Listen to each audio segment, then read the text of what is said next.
दावी पांडुरंगी तळ उन्मादाचा मळ झाकवेना विठ्ठलाची आस वाढावी सरळ विषाचे गरळ टाकवेना जगण्याचे देवा लाभ ऐसे बळ दुर्गुणाचा वळ पाहावेना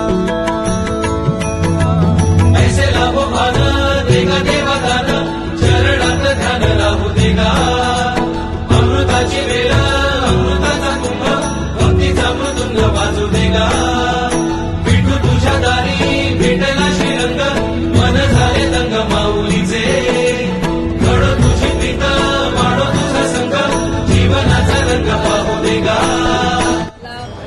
साकडं घातलं की हे अल्निनोचं जे संकट आहे ते लवकरात लवकर दूर कर. माझ्या बळीराजाला जास्तीत जास्त सुखी ठेवण्यासाठी लवकरात लवकर पाऊस पाड आणि माझा बळीराजा सुखी झाला तर सगळा संसार सुखी होणार आहे. त्यामुळे हे मी साकडं घातलेलं आहे आणि पंढरपूरला येताना नेहमीच मला अतिशय आनंद झालेला असतो कारण माऊलींचं माझं नातं वेगळं आहे.